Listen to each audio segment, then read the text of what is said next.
Hello guys, welcome to Gyanam. So today we are going to discuss our next previous year question 2015 teaching aptitude के हम लोगों ने discuss किए थे। कल हम लोगों ने डिस्कस किया था प्रीवियस लेक्चर में 2016 के, आज हम लोग डिस्कस करेंगे 2015 के, राइट। चलिए जी, सबसे पहला क्वेश्चन देखो, greater the handicap of the students coming to the educational institution, greater the demand on the, किस चीज की डिमांड ज्यादा होगी अगर कोई भी इंस्टीट्यूशन है, ठीक है, लाइक हमारा ज्ञानम है और वहाँ पे डिसेबल बच्चे जो है ज़्यादा आ जाते हैं, तो उस टाइम पे किसकी डिमांड ज़्यादा होगी? फैमिली, सोसाइटी, टीचर और स्टेट की। किसकी डिमांड ज़्यादा होगी? टीचर की, ऑफ कोर्स, पढ़ाने वाले की। क्लियर? सो बीइंग जो बच्चे आ रहे हैं उनको टीच करेंगे, टीचर की रिक्वायरमेंट है। तो it is a direct question, right, क्योंकि जो आपके पास टीचिंग है, रिसर्च है, कम्युनिकेशन है, वहाँ से आपको जो क्वेश्चन आएगा वो कंसेप्ट बेस्ड आएगा, ना कि factual based, right. Next question, what are the characteristics of CCE? That is continuous comprehensive evaluation, है ना? Again important है, right? Continuous and comprehensive evaluation is based on holistic approach in which they are going to talk about like overall जो है हम लोग grooming करेंगे student का, और we are going to replace their marks with grades, right? So in this case it increases the workload on students? No, it decreases the workload on the students, right? So it is again incorrect in this regard, CCE. Next one, it replaces marks with grade. This is true, right? It replace marks जो है किसके साथ? Grades के साथ। तो अब लोग जो बच्चे जो है इंट्रोड्यूस हुए हैं CCE के अंदर, तो पहले मार्क्स मिलते थे, right now we have grades A, B, C, D, E and E, right? Next, it evaluates every aspect of the student. They are going to what? Analyze and groom, and they are going to do what? Overall performance of the check overall performance of the student. और यहाँ पे बात करी गई CCE के अंदर कि हम लोग किसी भी स्टूडेंट को सिर्फ एक स्पेसिफिक क्राइटेरिया के अंदर रह के नहीं चेक करेंगे। वी आर गोइंग टू, हम लोग क्या करेंगे, उसकी पूरी की पूरी जो ओवरऑल परफॉर्मेंस है वो चेक करेंगे। वी आर ग्रूमिंग देम, ठीक है, on overall basis. Clear? Next one, it helps in reducing examination phobia. Marks क्या बताते हैं किसी भी इंडिविजुअल? अब देखो क्या है, 92 मार्क्स है या 94 मार्क्स हैं तो उसका ग्रेड A है ना, 98 है, 99 है, उसका ग्रेड A है, राइट। तो जो एग्जाम का फोबिया है वो क्या कर दिया है? रिड्यूस कर दिया है CCE ने। So correct option is B, C, D। तो सेकंड, थर्ड एंड फोर्थ, तो करेक्ट ऑप्शन कौन सा हो गया? Option number D, second, third and fourth. Yes. Next question, which of the following attributes denote great strength of a teacher? They are going to ask about strength of a teacher. So strength में क्या क्या include है भाई? Full time active involvement, again this is not the correct option. Full time involvement नहीं चाहिए अपने को क्या चाहिए? कंसेप्ट की clarity. We are what we are need value education, है ना। अब अपने पास टीचर है एक, मान लो हमारा इंस्टीट्यूट है, हमारे पास पूरा दिन टीचर अवेलेबल है, but they are not sharing their information with the students. हमें उसकी क्या रिक्वायरमेंट है ना। So again this is not correct. Setting example, yes this is correct. Willingness to put assumption to the test, it acknowledging mistake. So all these are the characteristics of, या फिर we are going to talk about attributes of great strength of our teachers. Second, third and fourth. Yes, second, third and fourth. Option number B is correct. Move to the next question. Which one of the following statement is correct in the context of multiple choice type question? कौन सा वाला सही है भाई? जो भी हमारे पास MCQs आते हैं, we are going to talk about, they are more objective than true false type question. In case of true false, we are also taking the part of reason also. हम लोग उससे reason भी मांग सकते हैं उसका, ठीक है। बट ऑब्जेक्टिव टाइप क्वेश्चन क्या बताता है? सिर्फ और सिर्फ ये कंसेप्ट है और ये उसका एक वन वर्ड आंसर है या वन लाइन आंसर है। जैसे ये लाइक यार ये कि हमारे पास ये ऑब्जेक्टिव क्वेश्चन है, उसका ये आंसर है। सो करेक्ट ऑप्शन कौन सा हो गया? Option number A is correct. Further on points हम लोग नहीं पढ़ रहे, आपको पढ़ना है तो पढ़ सकते हैं, क्योंकि ये क्वेश्चन इतना डिटेल में नहीं है कि आप लोग उसको फर्दर ऑन पॉइंट्स को डिस्कस करें। क्लियर है जी। नेक्स्ट क्वेश्चन देखो, it is current based, right. उस टाइम पे देखो जो भी बुक्स आती हैं अगेन इंपॉर्टेंट हो जाती है, कोई टाइटल्स इंट्रोड्यूस होते हैं आपके पास एजुकेशन के अंदर, they are again important, right. So as the chairman of an independent commission on education, Jacques Delors report to UNESCO was titled, उसका नाम उसका टाइटल क्या था वो पूछ रहा है। सो टाइटल का नाम क्या है यार? Learning the treasure with in, है ना, learning the treasure with in. तो कोई भी चीज रीसेंट होती है उसके बारे में इन्फो होना जरूरी है। क्लियर। नेक्स्ट देखो जी, what are required for good teaching. क्या क्या जरूरतें हैं अपने को अच्छी जो है हम लोगों को टीच करने के लिए।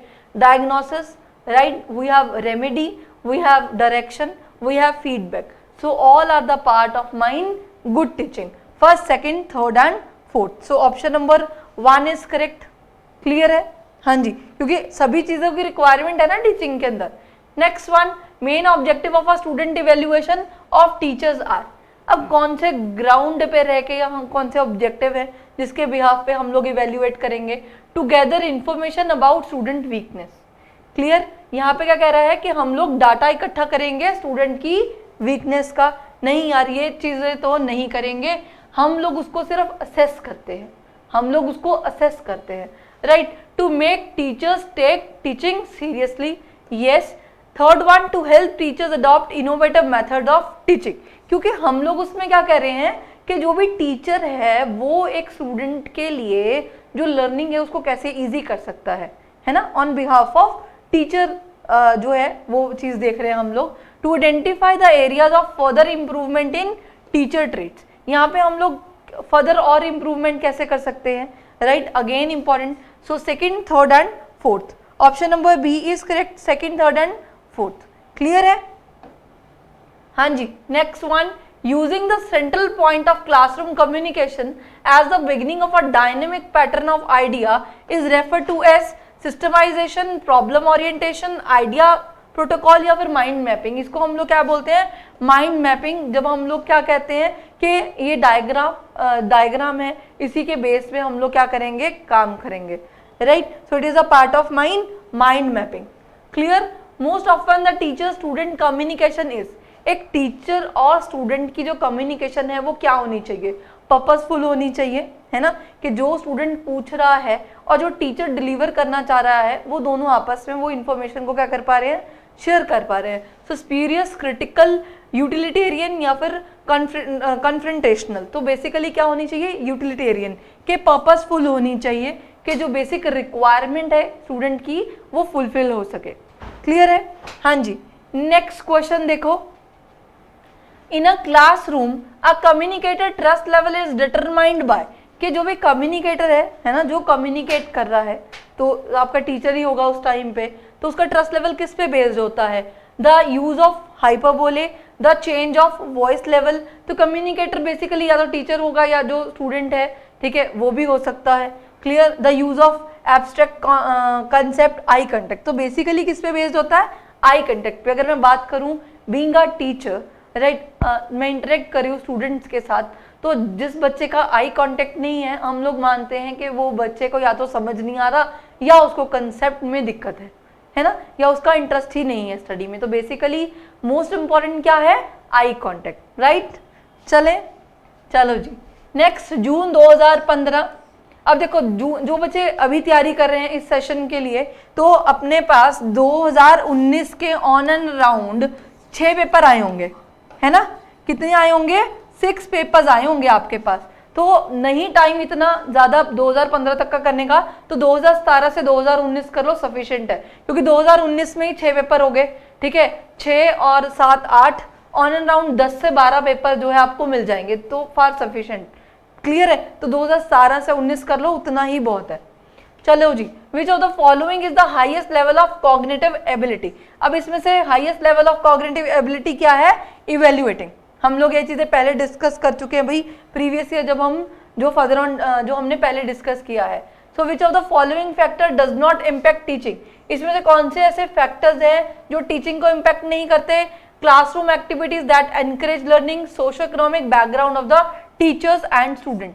कोई भी टीचर या स्टूडेंट कहाँ से आया है, कहाँ से बिलोंग करता है, ये ना ही उसकी टीचिंग में ना ही किसी स्टूडेंट की लर्निंग में कोई इम्पैक्ट डालेगा। क्लियर।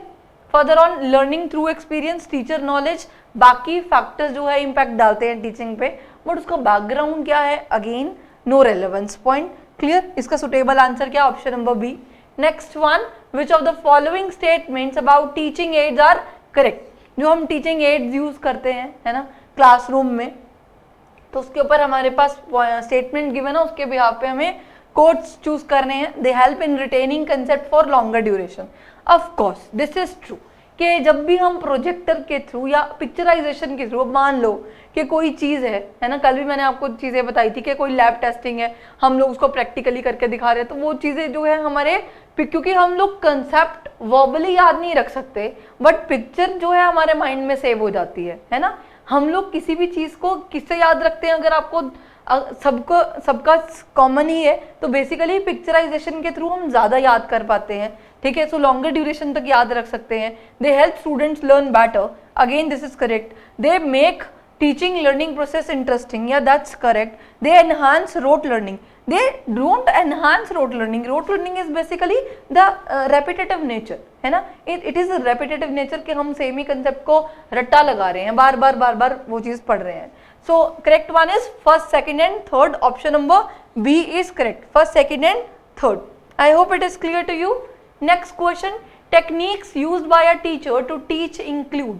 अब कैसे जो भी टेक्निक्स है, ठीक है, जो टीचर जो है जब भी टीच कर रहा है वो क्या क्या टेक्निक्स यूज करता है। Lecture, interactive lecture, group work, self study, so all part they are going to use while they are teaching. Clear? So first, second, third and fourth. 2015 का जो लेवल था वो कम था, है ना। आज का जो लेवल है अपने पास वो ज़्यादा है, इसलिए जो मेन फोकस रखना अपना वो 2017 से लेके 2019 के पेपर जो आपके पास आए हैं। 2019 में we have on and around 6 examination, sorry 6 दिन पेपर हुआ था ना, 6 डेज, तो 6 दिन के हिसाब से एक सेट हो गया तुम्हारा, तो वो 6 दिन के पेपर लगा लो और वो चीज़ें पढ़ लो, उतना बहुत है अपने को। क्लियर जी?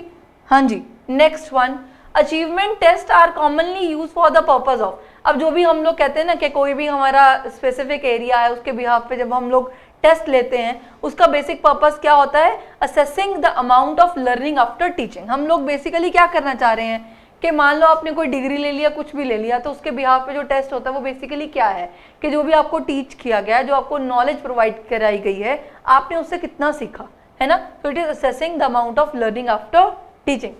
बाकी चीजें हम लोग नहीं पढ़ रहे। क्लियर? तो हम लोगों ने आंसर देख लिया। अ गुड, क्योंकि जो बच्चे एमसीक्यूज जब करोगे तो आपको एवरी एस्पेक्ट जो है वो चीज देखनी है, ठीक है। A good teacher is one who, हाँ जी, कौन होता है good teacher? Gives useful information, explain concept and principles, gives printed notes to student, inspire students to learn, है ना। यहाँ पे एक teacher is basically a leader, है ना। एक टीचर क्या होता है? लीडर है, जिसको बच्चे क्या करेंगे? फॉलो करेंगे, जिसके थ्रू बच्चे क्या होते हैं? इंस्पायर होते हैं। अगर मैं आपके साथ कोई भी अपना एक्सपीरियंस शेयर करूं तो आप सब भी क्या होंगे? इससे इंस्पायर होंगे, राइट। तो टीचर बेसिकली क्या करता है? Inspire students to learn the new concept, है ना। न्यू कंसेप्ट है या जो भी है, क्योंकि उस बच्चे के लिए तो न्यू ही होगा। I hope it is clear to you. सारे के सारे क्वेश्चन जितने भी हम लोगों ने किए हैं वो इम्पॉर्टेंट हैं आने वाले एग्जाम के लिए, बट जिसके पास टाइम नहीं है, क्योंकि we have less time right now, तो कल से हम लोग डिस्कस करेंगे फर्दर ऑन जो इम्पोर्टेंट टॉपिक्स हैं हमारे पास टीचिंग और रिसर्च के अंदर।